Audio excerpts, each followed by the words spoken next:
Welcome, everyone, to Ladder Daily Digest. We honor creators, and we're happy to have Masterpiece Ron back in the studios. I met Ron at Sunstone. I didn't meet him, but I saw him there, and we chatted, and he said that he's looked into some other prophecies that Joseph Smith has uttered that seemingly did not come to pass. Is that true, Ron? I've got Joseph Smith, and I think I got a couple others in here too. I think I got one Parley Pratt. Some others. So apostles, all the apostles are prophets, seers, and revelators, right? Yeah. So they say. The ones I have here are from Joseph Smith, I think. Yeah, so they say.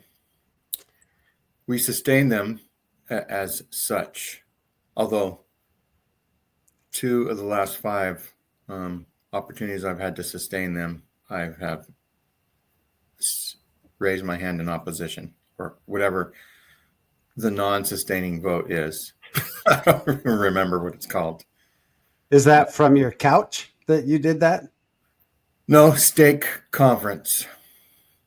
Oh, you really did do it in front of the world, God and the angels. And the last 2 stake conferences I have attended, they did not do the sustaining. Now, I don't know if they only do it in the spring conference and not the fall conference. That's where I went the last 2 times. But I looked around and I said, did they do this in the adult session? Did they sustain? And they go, no, I don't remember. That's interesting that you point out that they didn't do the sustaining of everybody. So I don't know if because 3 years ago and 4 years ago, I voted opposed, if more people are voting opposed and the church is actually tamping the opportunities down so that other members of the Church of Jesus Christ of Latter-day Saints don't get the opportunity to see somebody thinking and acting on their own. Yeah, they're probably afraid that because the numbers are increasing of those who would raise their hand in opposition. So yeah, they don't want to put it out there and let people do that. In general conference, they only do it in the spring session as well. So I think the state conference, it might be the same. Maybe. And so if anybody else has recognized that there's a slight change there, or if it's just me, or like Ron says, it's only in the spring, and so we need not worry about it too much. But I don't know. My recollection was every conference they did it when I was a kid, but I don't know if that's changed or not. So if anybody knows, leave it in the comment.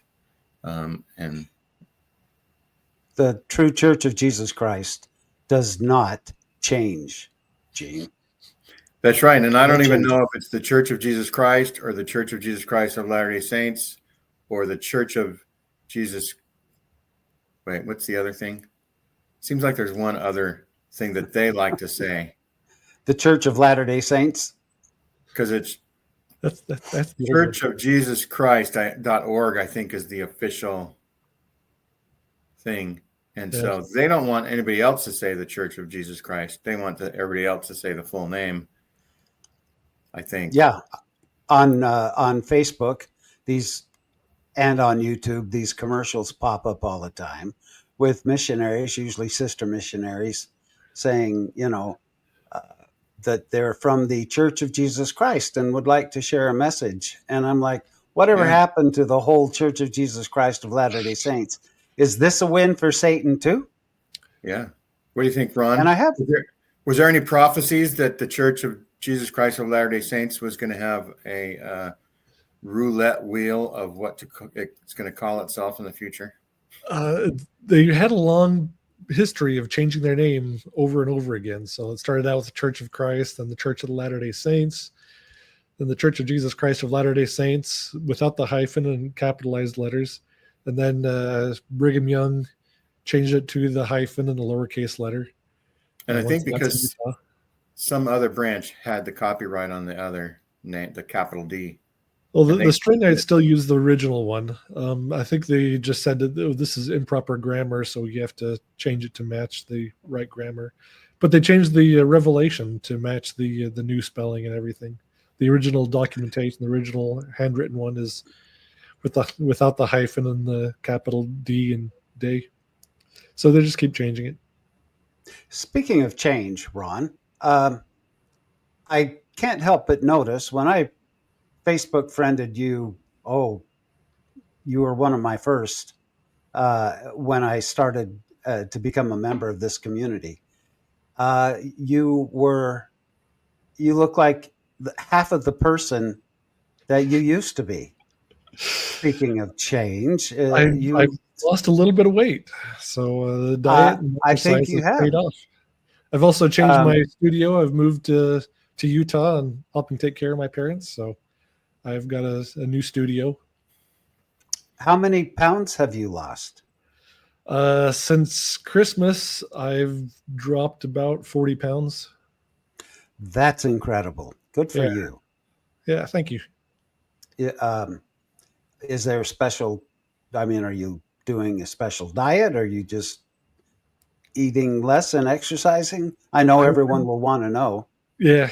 I went for a high protein, low carb diet. I did that for about 4 months. Now that I'm taking care of my parents, I'm preparing the meals, and they get whiny if I don't provide a much wider range. So I was doing I have like a protein shake with some eggs in it for lunch, and then I would just eat like some pork or chicken or something like that for dinner, and that was most of what I was eating for months. And Kind of a keto yeah, diet. the official keto diet has lower protein, so I did a high protein to kind of keep my muscle mass up and lose more of the fat. That was interesting. I was watching a podcast. It was a BYU professor that was explaining how he's been doing all this research and your metabolism and how it works. And he says this is the diet you want to do if you want to melt fat really fast. And I was losing 8 to 10 pounds a month that way. So it worked. Wonderful. It's awesome. Yeah. Good for you. Send me that diet in a DM. Just once, I'd like to go to the doctor and have him examine me and say, I'm afraid you're not getting enough sugar and fat in your diet. You need to, start eating donuts and Yeah. Start eating sugar. That. There are some people, right, that they just eat whatever and as much as they want, and they never gain an ounce. It seems like that would be like you, Gene. It could be like me, but I'm ounces. I do plenty of ounces, but I did lose 2 pounds on at Sunstone. Every time I see a picture of Gene, he's got a mound of ice cream, like unimaginable, with a spoon of ice cream in one hand and like a Big Mac in the other hand. And actually the last picture like that was a half of a crab sandwich. So Big Mac, big schmack. Yeah. So he's one of those that can eat and eat and eat and keep his same physique. It's because he's so tall. I know we can't tell how tall he is sitting down. Everyone thought that maybe him and I were the same height, but when we get together, it's like Mutt and Jeff. But he's so tall, all the food goes down to his legs and has to fill up, and so it doesn't even hit his stomach. Yeah, I didn't notice swollen ankles on the trip a little bit. Maybe that's from eating a lot Just of salt. Squeeze some of the food back up into your system. So, Ron, tell us where else you've appeared on other podcasts, and we'll try to put in links to the show notes. So I've been on Latter Daily Digest a few times. I've been on Mormonish quite a few times. Been on Mormonism Live. I did a similar podcast there with different false prophecies. I picked most of the ones I have here are different. I kept one because it kind of tied in. I've been and that was on Mormonism Live? Yeah. So yeah, we'll try to provide the link to that. Yeah, if you want more false prophecies, I've got a lot more on the show I did over there. I know Rebecca is always excited to have you on. Yeah. And I saw your last appearance on there. Great job. Thank you. Yeah, I have fun when I get to do some research and dig up something fun for some fun topic for. I've been with Nathan Hinckley on his Bishop's Interview podcast a few times, so I've been around. Yeah, kind of like podcast royalty, but never on Ward Radio. Never made it toward radio. Nope. I happen to be the podfather, so and Gene is the connections whisperer. So all three of us have become royalty in the podcast world, and we're lucky to have you on. By the way, we appreciate you coming. Oh, thank you. So, Randy, you can click down below and add the slides. Okay. Let's see what we've got here. Hey, that's me. All right. So, false prophecies are important. Deuteronomy 18 has a handy test on what you can do to determine whether someone is a prophet or not. And Randy, do you want to read this slide? Sure. I will raise them up a prophet from among their brethren, like unto thee, and will put my words in his mouth, and he shall speak unto them all that I shall command him. And it shall come to pass that whosoever will not hearken unto my words which he shall speak in my name, I will require it of him. But the prophet which shall presume to speak a word in my name, which I have not commanded him to speak, or that shall speak in the name of other gods, even that prophet shall die. And if thou say in thine heart, how shall we know the word which the Lord hath not spoken? When a prophet speaketh in the name of the Lord, if the thing follow not, nor come to pass, that is the thing which the Lord hath not spoken, but the prophet hath spoken it presumptuously. Thou shalt not be afraid of him. There you go. This seems like a pretty clear-cut test of a prophet. If he's going to prophesy in God's name and something is supposed to happen and it doesn't happen, then he's not really a prophet. You don't have to worry about him. Exactly. I think it's interesting that even if you don't say the words that come to your mind that he wants you to speak, then it just says, I will require it of him. So like it gives you a second chance to say it.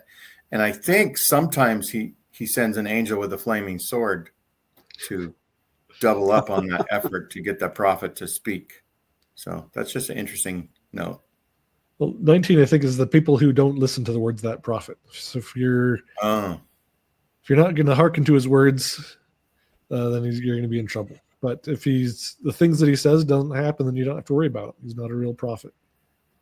So, Ron, are you aware of is that an original to the Hebrew religion, or does that exist in Mesopotamia ahead of time where they're kind of borrowing from that? Because I don't really know. I'm not sure the history on that for other regions where they might have taken this from. Dan McClellan might have a better answer for that, but I'm So we challenge you, Dan. Okay, let's hear it. Okay, and then in DNC we have something similar. 138 says, "What I, the Lord, have spoken, I have spoken, and I excuse not myself. And though heavens and earth shall pass away, my word shall not pass away, but shall all be fulfilled, whether by my own voice or by the voice of my servants, it is the same." And who do we know is the author of that? Joseph Smith. Joseph Smith said that to make sure people obeyed him, right? Yep. Is this the same guy that told us that there were people dwelling on the moon? That would be the same, but most Mormons don't consider that authentic because it was a late source. And they don't like anything relating to that, but it totally fits in what he was telling people and what Brigham Young was sure that there were people living on the sun, and those were not those, God did not create those planets and those places in vain. So he's sure that the sun was populated by people, and that the earth would turn into a giant orb, sun-like orb, become celestialized, and turn into like a big sphere of glass and fire or whatever. Yeah, I remember hearing a Know Your Religion lecture where somebody said that we are going to become beings of light. And so certainly if the sun is full of light, we could live on a sun. Yeah. Only at night. I'll have to say that I was so bright, my father called me son. Oh, nice. Good. So Well, I'm so bright, my last name is Watts. There you Ooh. Ah. Okay, so here's a few. This is one from Brigham Young, recorded in Wilford Woodruff's journal. This is great. So Wilford Woodruff recorded a sermon that Brigham Young taught on July 28th, 1861, in his journal. And one interesting part is that Brigham promised that no prophet or apostle would lead the church astray, or that the Lord would remove him. So it's kind of an early version of what he put in the manifesto, where God wouldn't let a prophet lead the church astray. But in the same sermon, he also made this prophecy. He also said, the Lord is about to empty the earth, that men would be destroyed, and he should live to see the day when thousands of women would come to the men of this church for salvation. One man would have to take thousands to save them. So 3 wives wouldn't be enough? No. Oh.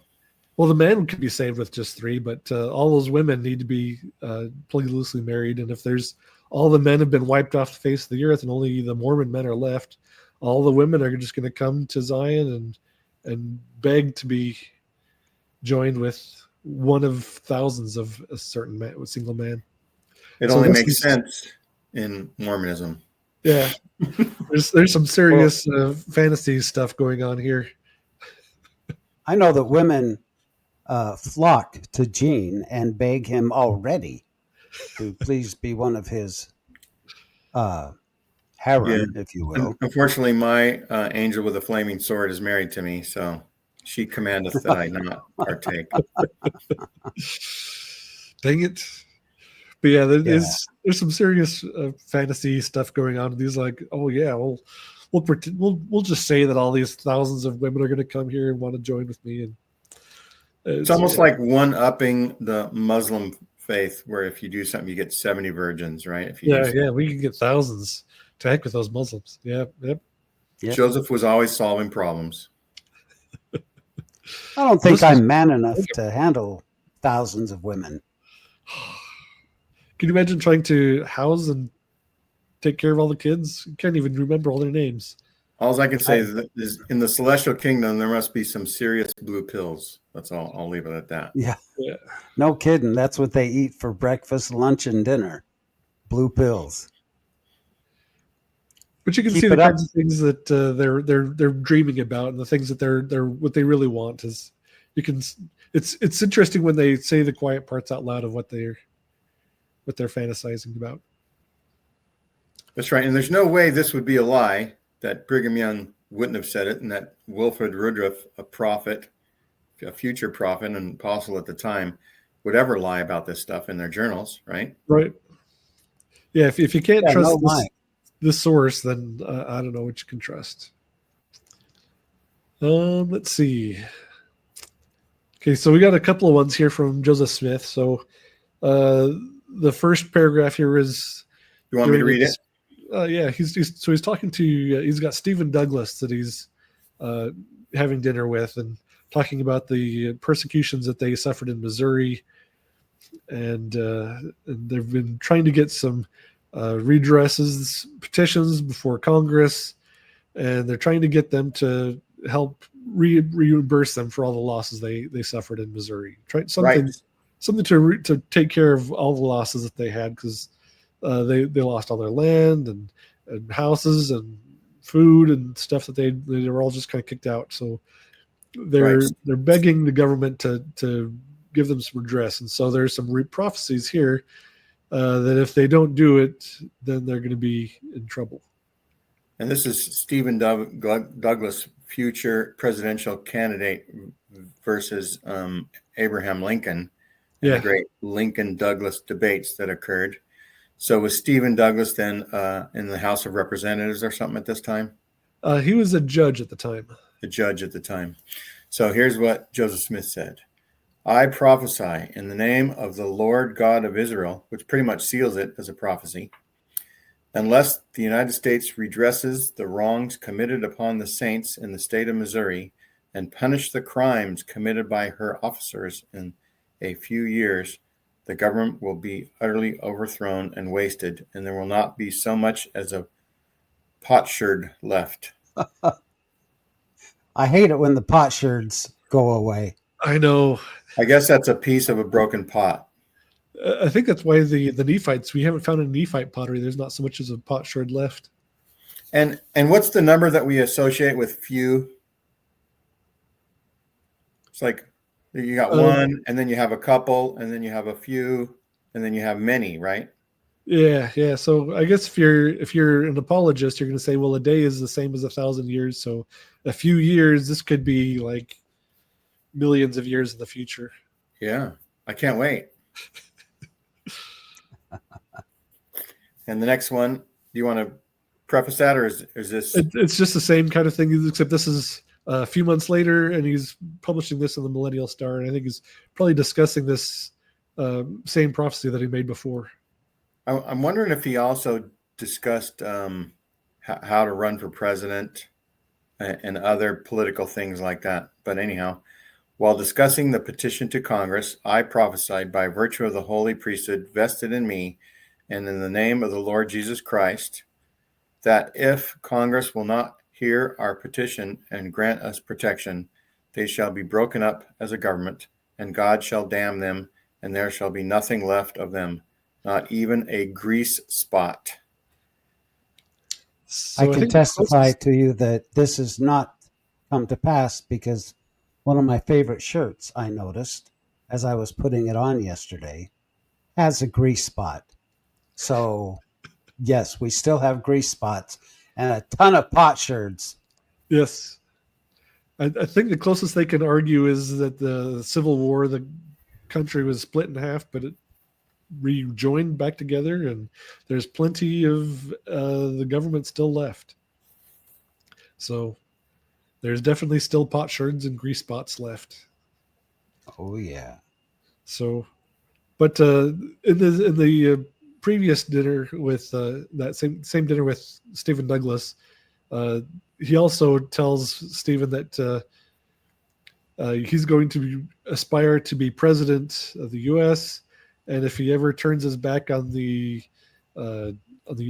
Mormons, then he's going to be in serious trouble. He's going to be pressured by God, or whatever. There's going to be some big calamity that befalls him.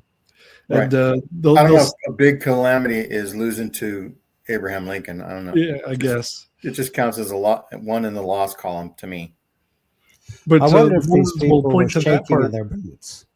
The Mormons will point. The apologists will point to that part of the thing and said, "Look, he said that Stephen would aspire to be president, and he actually did. He debated against Lincoln in the presidency, so he's a true prophet."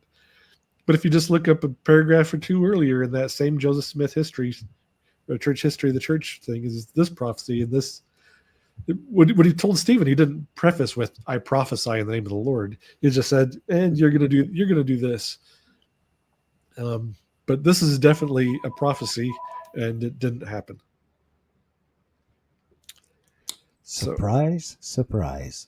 And as Deuteronomy 18 said, he shall not be afraid of them. So you don't have to worry about whether there'll not be a potsherd left or a grease spot. Okay, this is one. I first found this when I was a teenager, reading through Mormon doctrine, talking about the lost tribes. And I was so amazed because this is like 1916 General Conference, and like, see, there's people. It's going to talk about whether it's going to be happen. People in the present that are there in the congregation are going to see the records of the lost tribes, and I'm like, well, okay, this is. So I'm reading this in like 1993ish, 1992, and here it is. It's like less than 80 years. Like there can still be some babies that were in that general conference session. It's going to happen in their lifetimes. So that means it's been the next 10, 15 years. This is all going to come true. And I was really excited. And it's been a lot longer than that time and still nothing. So, Randy, do you want to read this one? Yeah, of course. I noticed how you're giving me all the small print here. Oh, whoops. Did I just touch something I shouldn't? I think so. Here, let's go back here. Sorry about that. Just trying to expand it a little bit so I can see it. I'm like Rebecca. I need my. Oh, if it's hard to read, then I can read it for you. And maybe I Ron, got it. maybe I Ron got can summarize. It looks like there's one important part. Maybe you can summarize the top. Does this start with this spirit of misconstruction? Yeah, I'll go ahead Okay. and read it. I don't want to hurt your eyes. I just made it big on my screen, so we're okay, good. great. Go ahead. Good. This spirit of misconstruction, this attempt to explain away the sure word of prophecy, the indisputable word of revelation, is manifest even amongst our own people. There are those who would juggle with the predictions of the Lord's prophets. I read that in the past last days, one of the conditions preceding the return of the Christ to earth shall be the gathering of the Jews at their ancient capital, and in the land round about, and that another sign shall be gathering of people who have been scattered among the nations, and yet another shall be the bringing forth of the lost tribes from their hiding place, which is known to God, but unknown to man. Nevertheless, I have found elders in Israel who would tell me that the predictions relating to the lost tribes are to be explained in this figurative manner, that the gathering of those tribes is already well advanced, and that there is no hiding place whereto God has led them, from which they shall come forth, led by their prophets to receive their blessings here at the hands of gathered Ephraim, the gathered portions that have been scattered among the nations. Yea, let God be true, and doubt we not his word, though it makes the opinions of men appear to be lies. The tribes shall come. They are not lost unto the Lord. They shall be brought forth as hath been predicted. And I say unto you, there are those now living, some here present, who shall live to read the records of the lost tribes of Israel, which shall be made one with the record of the Jews, or the Holy Bible, and the record of the Nephites, or the Book of Mormon, even as the Lord hath predicted. And those records, which the tribes lost to man, but yet to be found again, shall bring... Oops, sorry. There you go. Whoops. Shall tell of the visit of the resurrected Christ to them, after he had manifested himself to the Nephites upon this continent.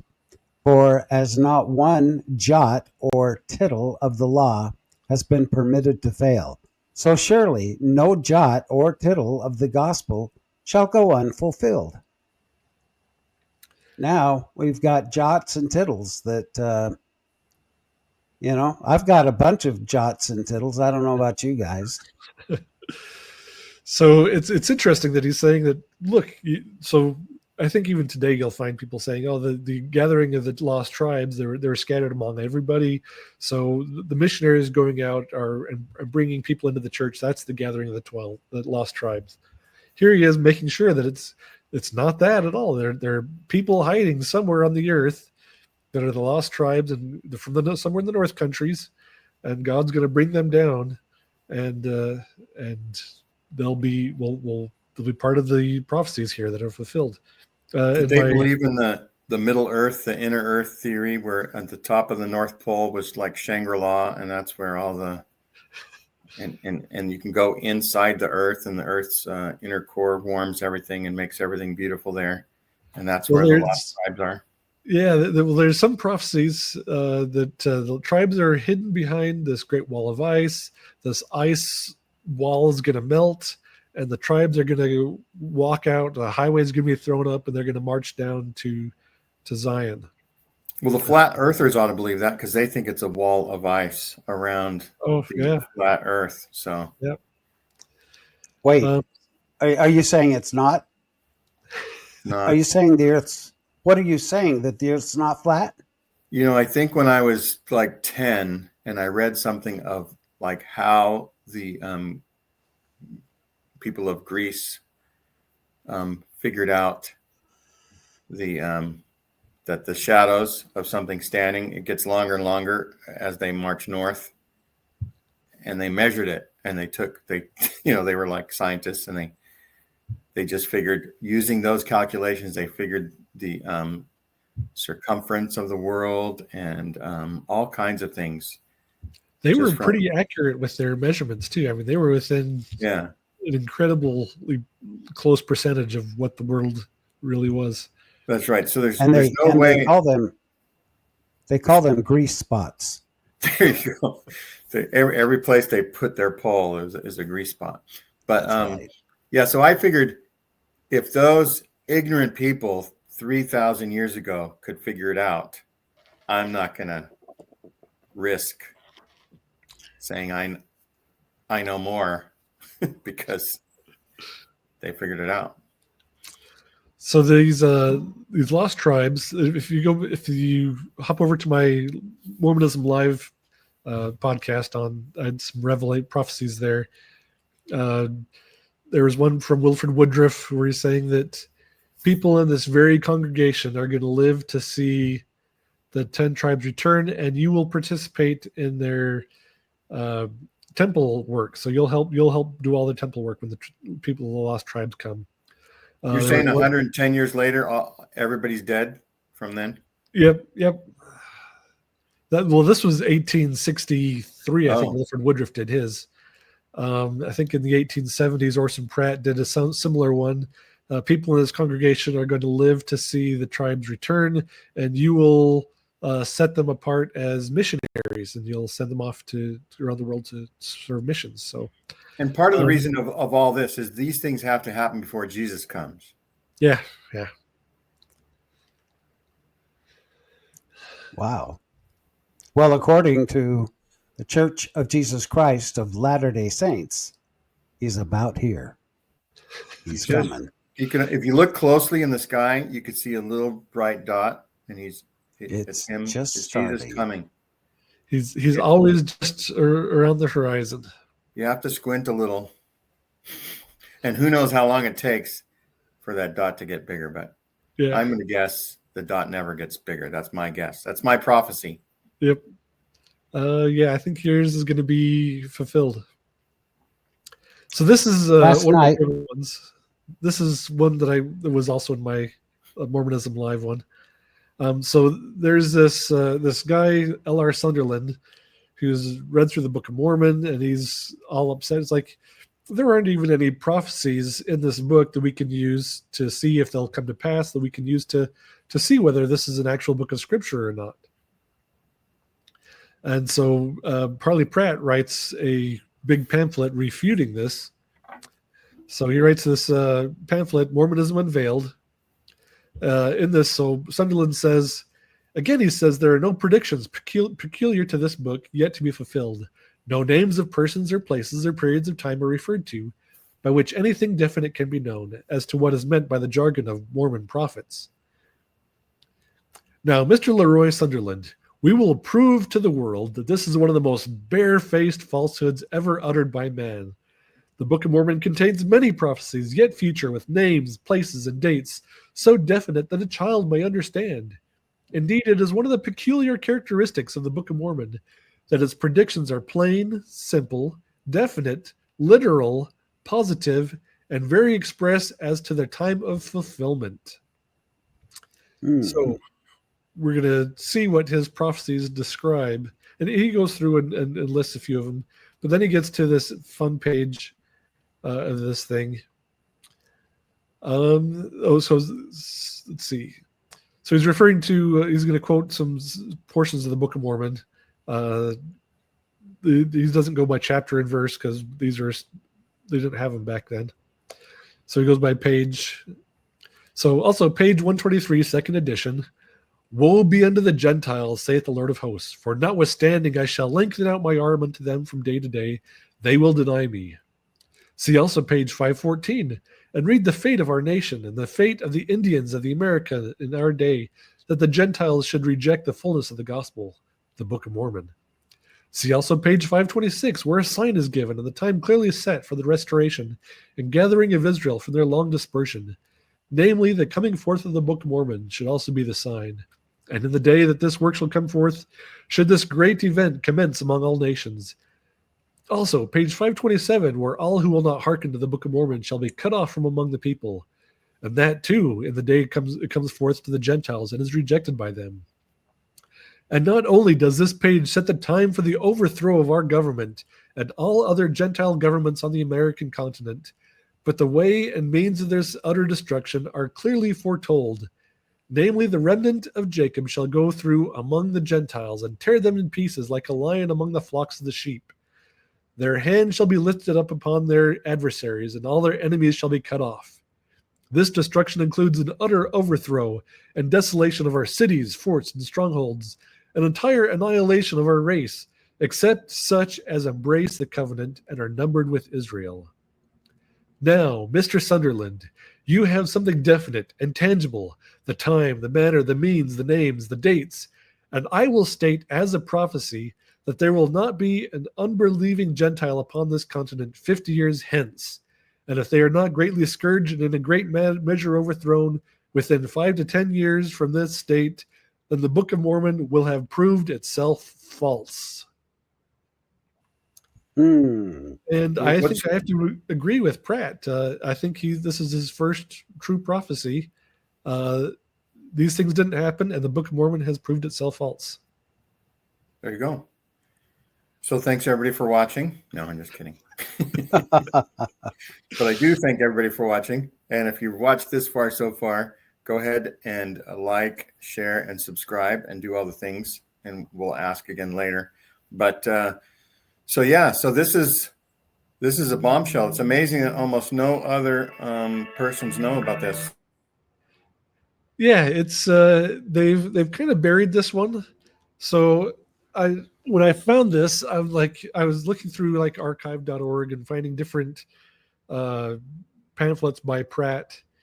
And I'm like, well, I just need to go find a book with all of his writings in there, because there's some really wild stuff that he got. So I got this book, The Writings of Parley Parker Pratt, and it's written by a guy with the last name Robinson, who's a descendant of Parley Pratt. And I looked up this particular pamphlet that Parley published, and I was reading through it, and I'm like, okay, where's the revelation? Because I want to mark this revelation. And it wasn't there. And I took a picture of the page that in this book. So we have now, Mr. Sunderland, you have something definite with the tangible time, the manner, the means, the names, and dates. And then he goes on and totally skipped that part where he prophesied if it didn't happen within 50 years, then the Book of Mormon will be false. He just there's no asterisk, there's no ... There's nothing. There's nothing to mark that this prophecy was removed. So who do you think removed that? This was a descendant of Parley Pratt. When he's publishing this book, he just decided to leave that part out. Now, that's nice that they can just select what they want and what makes it look good. Yeah. Do you have this book? Yeah, it's this book right here. So you kind of referred to it as a pamphlet first. Is it big enough to be a book? So this is a compilation of all of Parley Pratt's writings. So when his descendant is compiling all of his writings into a book, that's what this is, and he just left out that part. If you go, let's see, if you look back here, here's a link to the archive.org source for the pamphlet if you want to see the original. Okay. But it says it's an 1838 pamphlet called Mormonism Unveiled by Parley Pratt. That's right. I have a friend who has a podcast called the Mormon Atheist, and he wants to. He's like engaged in a project where if you don't use any church references, you just use external to the church references, then you get a different picture. It's almost as if the vast majority of what we know as Mormons is different from what real history might be. Almost like our leaders may have lied to us here and there, we'll say. So there's another one that I discussed in my Mormonism Live podcast with Wilford Woodruff. He goes up to Logan. He's there with Brigham Young. There's a big conference that they're doing, and he's says within 30 years you can stand up, climb up to the top of the tower of this temple in Logan that we're building, and you look back and you'll see all the changes that have taken place, and you'll reflect that this was at the time. You'll think back of this day when we were here, and you'll say this is before the time that New York and Albany and Boston were destroyed, before we had 1 million people here in this valley with palaces and towers, and before the country government was shattered and the people begged Brigham Young to be president, and before the leaders went back to Missouri to start rebuilding Zion there. So these are all things that are supposed to be happening within the next 30 years. And then Brigham Young stands up afterwards and says, this is a true prophecy. And Wilford Woodruff put this in his journal. He recorded this in 1868. And then 1884 comes along, Brigham Young's dead, none of these things are happening. So he rewrites the prophecy that he made for that day in his journal. In 1884, he's rewriting his journal entry for 1868 back then. And he says, this was before, instead of saying it's going to happen within 30 years, this is long after they've died, but still within the lifetime of the people that he's speaking to. Before there were tens of thousands of people here. It's taken out the towers and the palaces, but there's only tens of thousands instead of 1 million. I think New York, Boston, and Albany are still destroyed because that's a prophecy in the DNC. So he left that in and left out the part about Brigham being president because he died, and left out the part about them going back to Missouri. But he still left in the part where Brigham Young stands up and declares this to be a true prophecy. So if you go to FAIR's website, and they talk about this prophecy, and they mock the critics for insisting that it would happen within a certain period of time, because they only cite the second prophecy. They never cite the first one. Like, oh, this could be in the millennium after these people could be dead and be here as spirits looking at the top and looking back. So there's no definite time. It doesn't have to be within their lifetime. And these other things, it doesn't really matter. So it's, again, just like this Parley Pratt thing where they remove the missing prophecy, or they don't tell you about the earlier prophecy in 1868, which did give very definite things and very much more specific things that are definitely not coming true. So if they have to lie to you to get them to believe and pretend that these people are real prophets by hiding the false prophecies, you know it's not a good sign. Well, it came to pass in the book Visions of Glory, because it goes through all of this. So I think they must have read the book before they prophesied, except I don't think the book was available back then. But Right. it's funny. This is just a carbon copy of Visions of Glory that old boy had when he was out of his body. Lori Vallow's favorite book, by the way, as well as several other, notorious nutcases. Yeah. Yes. I That's think a dangerous book.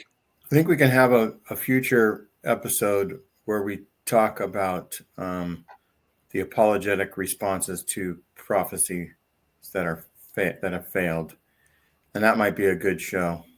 So I was telling one of my mission buddies about these false prophecies, and he decided that. So I've shared these to a number of people, very TBMs. That I'm like, this is very clear cut proof that these guys do not have the powers that they claim to have. So I mean, anybody, if this were any other religion, they would definitely see this kind of stuff and say they're obviously false prophets. No doubt about it.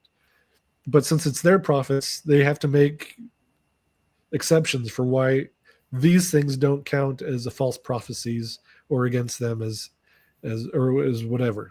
So as I gave them to this mission buddy of mine, he's like, yeah, well, it happened elsewhere in the multiverse. So these are all true prophecies and they all happened. We just don't see them because they happened somewhere else on a different world, just like ours. Wow. Jesus could have returned then on some other universe already. And so here I am looking at Deuteronomy 18, and if they make a prophecy and it doesn't come to pass, then they're not a true prophet. You don't have to worry about what they say. Don't fear them. If anybody in any religion can say, yeah, I make a prophecy, oh, it happened somewhere in some other world, it's a wood tool. If you want to read up on wood versus steel, was it real wood versus steel tools? Is that what the acronyms were for? Yeah. So definitely a wood tool that anybody can use to boost up their false prophecies or false teachings or whatever. Or God works in mysterious ways, works every single time. Yeah. Yeah, how embarrassing that they would say that multiverse thing. My gosh. It's my favorite one. It's my favorite one. It's like if all else fails, let's go to the multiverse excuse. That tells me I'd like to testify that Spider-Man is true. Yes. That's where I first learned of the multiverse. So if you guys think, whenever someone talks about Joseph being a true prophet, what's the one prophecy that he totally nailed? He got absolutely right. That his name would be known for good and evil throughout the world. Can you guys think of another one that did you just totally nail? That he was going to jail as a lamb to the slaughter. Oh, we'll see if that one's people were. That might be a late recollection of everybody. More like a wolf in sheep's clothing. Yeah. Okay, Ron, what's yours? Oh, it's got to be the Civil War prophecy, because I mean, he totally nailed it. It's going to be a war over slavery. It's going to start in South Carolina. I see. But you're going to say maybe there's a reason for it. There's a little bit of a reason for it. But so everybody thinks that this is one that definitely came to pass, and this is proof that he is a true prophet. So, you want me to read this one? Sure. The nullification crisis. So this is real United States history. Yeah. We're talking about. In 1828, northern states pushed through a tariff of 38% on imported goods and 45% on some raw materials. The northern states were manufacturers that were struggling with England importing cheaper products. The southern states were upset that they would be paying more for English goods, and their economy relied on exporting cotton back to England. This tariff would ruin the southern economy, and South Carolina was the most aggressive in their response. And by 1832, they were threatening civil war over this. In 1833, the tariff was removed and the crisis averted. So this is kind of sets the background. So we've got England, that's a huge portion of the southern states' economy. They're buying the cotton, they're importing their goods.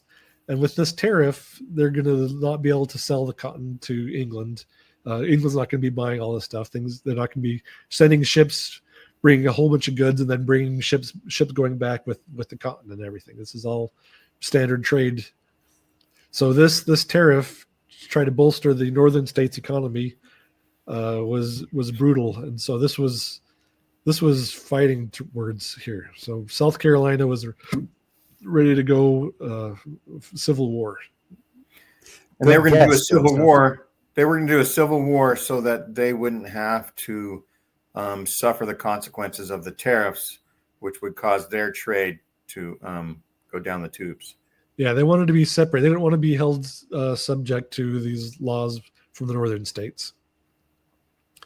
So this is the Painesville Telegraph on December 21st, 1832. Joseph Smith's prophecy was on December 25th, 1832. So the Painesville Telegraph is just a town very close to Kirtland, where Joseph is living. This is like the next town with a newspaper. So a lot of stuff, a lot of Mormon news going on. This is what they were reading. So he says, this article says, it is a direct appeal to the law of the strongest. The engendering strifes and dissolving the most endearing relations in life is not the climax of its mischief, for it aims at once at armed resistance and civil war. It does not propose the peaceable reference of a great constitutional question for the supreme judiciary, but recklessly nullifies the judiciary itself at a blow. It does not consent to a call of the Convention of the States as an advisory body and promise an ultimatum, acquiescence in its decision, but claims to be its own arbiter and avenger, throws itself upon such rights as it asserts, ipso arbitro trio, to be reserved and gathering in the attitude of defiance, bids the Union to come of it if it durst. So this is what Joseph is reading and thinking about this civil war, this constitutional crisis. So he makes this prophecy that a civil war is going to happen, this great war, and it's going to start in South Carolina. So let's take a look at what the prophecy says. Gene, do you want to read this one? Yes. And so you're saying that this prophecy, Joseph Smith envisioned happening very shortly. He thought this was going to come true right around the corner. Sometime next year, this is actually going to happen. 1, verily, thus saith the Lord concerning the wars that will shortly come to pass. There you go, shortly. Beginning at the rebellion of South Carolina, which will eventually terminate in the death and misery of many souls. And the time will come that war will be poured out upon all nations, beginning at this place. For behold, the southern states shall be divided against the northern states, and the southern states will call on other nations, even the nation of Great Britain, as it is called, and they shall also call upon other nations in order to defend themselves against other nations, and then war shall be poured out upon all nations. And it shall come to pass after many days, slaves shall rise up against their masters, who shall be marshaled and disciplined for war. And it shall come to pass also that the remnants who are left of the land will marshal themselves and shall become exceedingly angry and shall vex the Gentiles with a sore vexation. So this sounds pretty solid, except, well, let's see. England never entered the war. So it says the southern states will call on other nations, even on the nation of Great Britain, as it is called, and they shall also call upon other nations in order to defend themselves against all other nations, and then war shall be poured out upon all nations. So when the Civil War started, the northern states pressured England to stay out of the war, and England issued a proclamation of neutrality in 1861. The Civil War stayed within the U.S., didn't escalate across the world. Not even the 2 world wars later that happened resulted in. So later, like a verse or 2 later, describes the inhabitants of the world, earth shall be made to feel the wrath and indignation and chastening of the hand of Almighty God, until the consumption decreed hath made a full end of all nations. So we still have all of our nations left. So none of this is happening. There isn't an escalation of war being poured out upon all the land. Prophesying that there's going to be war that's always happening, a war that's happening in the future is like prophesying that it's going to rain someday. This is Eventually, Right. there's always going to be war. There's always going to be pestilence. There's always going to be famine. There's always going to be these things. if you wait long enough. They're not escalating into this great, massive event that's going to bring all the nations together to the end. It's all just standard things that happen all the time. Well, it may have happened in another part of the multiverse. Another multiverse, yes, exactly. So, I mean, so this part never happened. So if we look back here, so the slaves did rise up. They did fight in the Civil War. But then we have this verse 5. Let's see. What is he doing prophesying on Christmas anyway? Yeah. That's a dumb day to prophesy. He should be opening gifts and celebrating this family. Yeah. So it says, "And it shall come to pass also that the remnants who are left in the land will marshal themselves, shall become exceedingly angry, and shall vex the Gentiles with the sore vexation." So who are these remnants? We saw them mentioned in the previous one by Parley Pratt. But if you look at the footnotes, these remnants are always the remnants of the house of Israel. In this case, this is going to be the American Indians. Right. So we get these prophecies, various ones in the Book of Mormon, just like Parley Pratt said, that the remnants, these Indians, these Israelites, are going to rise up and wipe out the people. So here in 3rd Nephi, we have, "And I say unto you that if the Gentiles do not repent after the blessing which they shall receive, after they have scattered my people, then shall ye who are a remnant of the house of Jacob go forth among them, and ye shall be in the midst of them, who shall be many, and ye shall be among them as a lion among the beasts of the forest, and as a young lion among the flocks of sheep, who, if he goeth through, both treadeth down and teareth in pieces, and none can deliver." So Joseph had these fantasies that the Native Americans are these great, brave warriors. They're going to be very powerful, and they're just going to tear through all of everybody else. They're going to destroy the U.S. government. They're going to wipe out all the people, wicked people, leaving just the righteous believers. And so this is a reoccurring thing that Brigham Young, here he is going to Utah among the Native Americans, and there he refers to them as the battle axe of the Lord. These are the people that the Lord's going to rise up and become mighty warriors. They're going to wipe out all the Gentiles and leave. Of course, they're going to be nice to the Mormons. They're going to leave the Mormons alone, but they're going to clear out the space for Missouri, and the Mormons can just walk back into Missouri and start Zion. And they won't have to do any of the dirty work. The Indians will do all the slaughtering and bloodshed and everything. So to me, this almost tells me that Joseph Smith actually did see the future, and he saw the future Arnold Freeberg paintings of how strong the Nephites and Lamanites were. Yeah. So this is the mindset of Joseph and Brigham and the early saints, that these are all things that are about to happen, and none of these happened. So the world has moved on. We're not going to have the Native Americans rise up and mighty warriors and wipe out everybody else in the country and restore the Mormons to Zion. So Joseph got about 2 or 3 pieces of a jigsaw puzzle correct.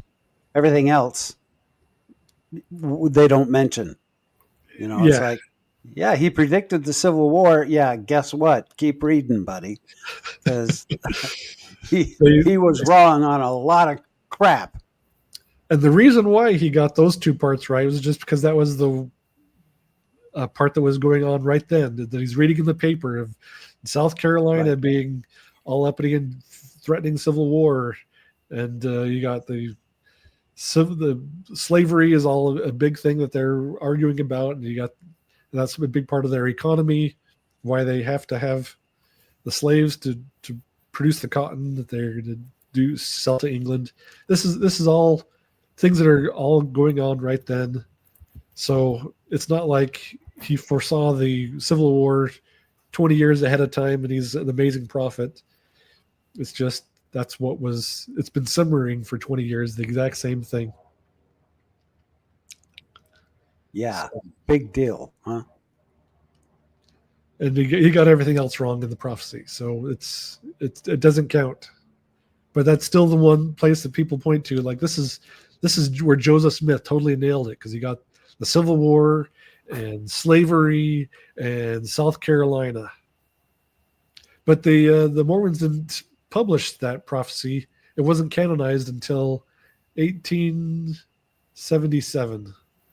So once the Civil War started, they're like, oh, hey, you remember this thing that Joseph Smith said once? We totally called this. Look what he said. We've got a prophet among us. Because he got this whole Civil War thing right. That's what they were posting in the papers in 1861. But they didn't really talk a whole lot about it before then. They didn't publish it. Joseph mentioned it a couple of times in his sermons and up through 1840s. But yeah, the revelation was never included in the D&C until after the Civil War happened. And then they're like, oh, yeah, he totally called that one. Yeah. That don't impress me much. So that's what I've got for you guys today. Hopefully you found it enlightening, but just don't worry about these Mormon prophets. There's tons and tons of these prophecies that they make. And I'm trying to pick out the ones that are blatantly false, where they have very specific time frames that it's supposed to happen, very specific events listed. They're written, they're said in the course of their roles as prophets. And so these are the ones I'm trying to pick out as ones to kind of share and help people realize that these guys are not people you have to worry about. That's very enlightening. This kind of blows me away because I've never heard the rest of the story like you just told us. And yeah, that's very enlightening to me, and I'm sure it is to a lot of people. That's right. If you grow up a member of the Church of Jesus Christ of Latter-day Saints, however you spell it, or whatever other earlier iterations, there's almost no mention of the chance that Joseph got anything wrong. Right. He's the prophet that got everything right, just about. Yep. I'm not even sure if they do ever say that he has a flaw, other than he used to do some things in his youth, right? He even says it. Do you remember what he says? Like Joseph Smith history. It was he's like when he's talking about how he had some after the first vision happened, he did some things that he was embarrassed by or ashamed of, just kind of foibles of youth type of thing. Yeah. And then like, yeah, who doesn't make a mistake as a 17-year-old, right? Yeah. That was like the last time I made a mistake, actually, when I was 17. And so you can give Joseph some grace if he made any mistakes as a teenager. Well, and now you've forgotten how to make mistakes. So yeah, I wouldn't even recognize one. A really fun one with Joseph Smith history, that's where we have the 1838 account of the first vision. And in that, he describes all the great persecution that he faced, how people of standing would go out of their way to bitterly persecute him. And how all because he saw God. Yes. It was just proof that he was this great, he had this great role and he did this great thing because Satan's stirring up all this contention and how strange it was that people of very notable status in life in the area would go out of their way to persecute him, except nobody knew about it. If you look, no contemporaneous entries about Joseph nothing. Smith. There's nothing in the newspaper, which was the gossip rags. It's the Facebook community rag. tabloid at the time. That you The hear Inquirer. anything interesting going on. There's nothing in there. There's Lucy Mack's history, the original transcript that she wrote, didn't mention anything about it. And the first time she talks about a visitation where they're having dinner and talking about how to tell which church was true, and Joseph goes up thinking about this. Then he goes to bed, and then the angel Moroni comes and tells him that there's no church true, and then about the golden plates. So that's her history of how it happened. There's William Smith, Joseph's brother.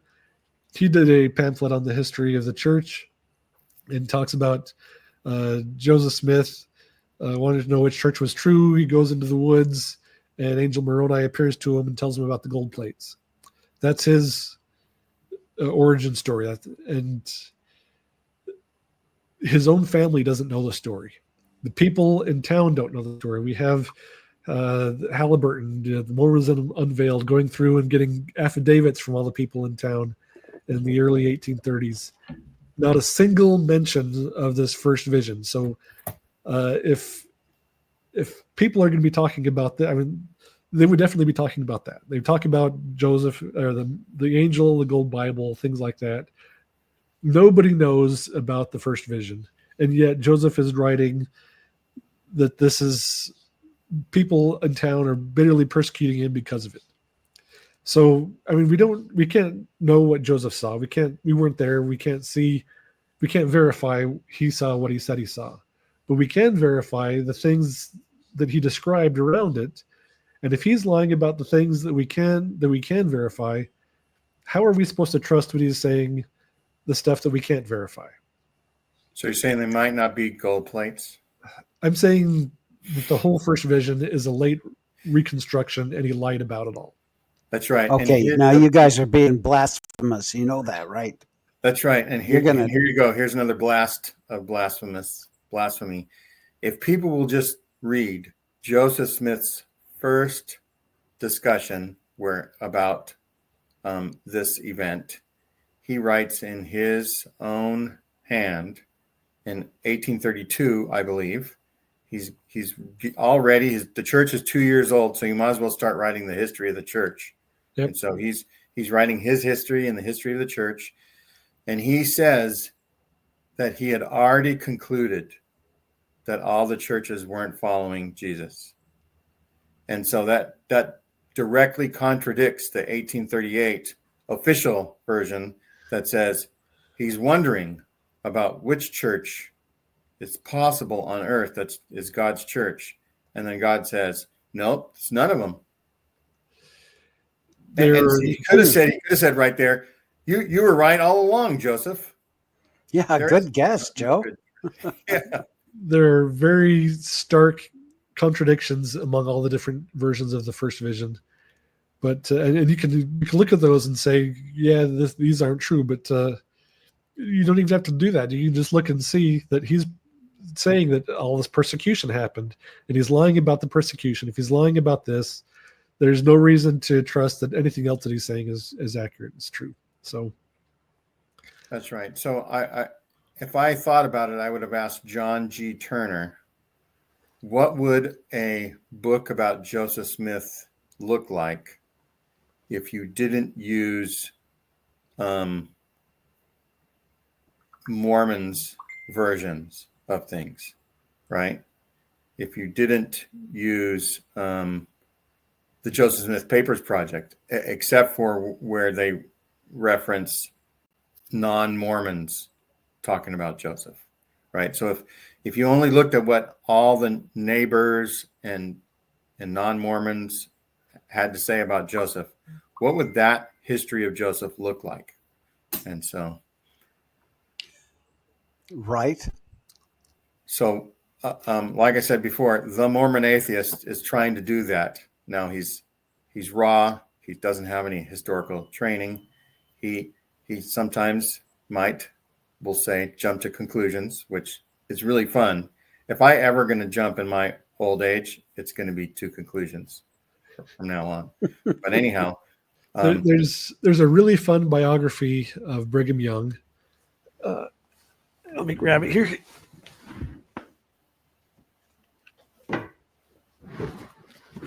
The Lion of the Lord by Stanley P. Hirschson.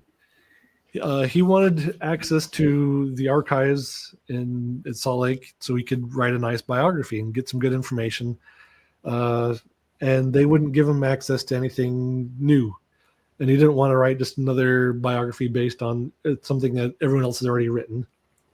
So he took a different approach, and he went through all the Eastern Press newspapers, everything that they were saying about Brigham Young back in the day, and wrote a biography based on all the slanderous, wild, fantastical tales that they were telling about the Mormons in back east. So it's kind of like a biography based on tabloid articles about Brigham. So it's really kind of fun.